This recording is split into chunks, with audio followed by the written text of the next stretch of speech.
একডালিয়া ওদের বাড়ি থেকে 5 মিনিটের হাঁটা। নানান রকম গল্প করতে করতে একডালিয়া এসে পৌঁছালো দুজনে। রাস্তায় আস্তে আস্তে প্রদীপ মণিদীপার কথাই বলছিল বেশিরভাগ সময়। গন্তব্যে পৌঁছেও সেই একই কথা চলতে থাকলো ওর। সায়ন ওর অর্ধেকের বেশি সময় শুনছিলই না, না শুনেই হুম হুম হুম হুম হুম হুম বলতে বলতে ফোন ঘাঁটছিল। প্যান্ডেলে পৌঁছাতেই প্রদীপের ফোনে একটা ফোন এলো। পকেট থেকে ফোনটা বার করে সায়নকে বলল, ভাই তুই ভেতরে যা, আমি আসছি। সায়ন ভেতরে গিয়ে ফোনটা বার করে প্রতিমার এবং প্যান্ডেলের ফটো তুলছিল। হঠাৎ ক্যামেরা লেন্সে ধরা পড়ল একটা মুখ। লাল হলুদ শাড়ি, চুলটা হাত খোপা করা, কানে সোনালি রঙের ঝুমকো, কানের দুল, চোখে কাজল। কি মিষ্টি হাসি! হাসিটা বড্ড চেনা। এই মুখটা কোথায় যেন একটা। সায়ন ঢোক গিলল। বুকের ভেতরে খুব জোরে জোরে মনে হচ্ছে যেন কেউ হাতুড়ি পেটাচ্ছে।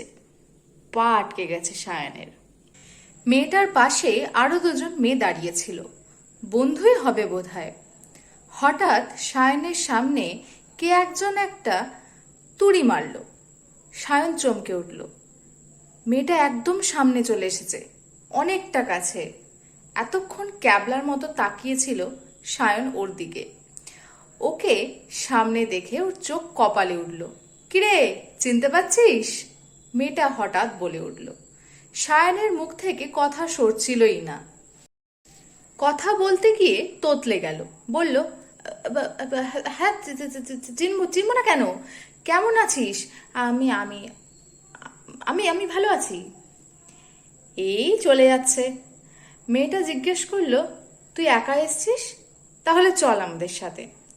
সায়নের খুব বলতে ইচ্ছা করলো, হ্যাঁ একাই তো এসছি, কিন্তু বলতে হলো, না আর একজন এসেছে। মেয়েটা বলল, ও তাহলে আজ আর একসাথে ঘোরা হবে না। আচ্ছা বিকেলে কি প্ল্যান তোর? সায়ন বলল, না আপাতত কোনো প্ল্যান নেই। বাহ, চল তাহলে বিকেলে বেরোই। সায়নের মুখের হাসিটা খেয়াল করেছে মেয়েটা। সায়ন বলল, দেখা হচ্ছে। এই বলে বেরিয়ে আসতে যাবে, হঠাৎ মনে হলো, এই যা, ওর ফোন নাম্বারটাই তো নেওয়া হলো না। আবার ঢুকলো ভেতরে, দেখলো ও পেছন ফিরে বন্ধুদের সাথে আড্ডা মারছে।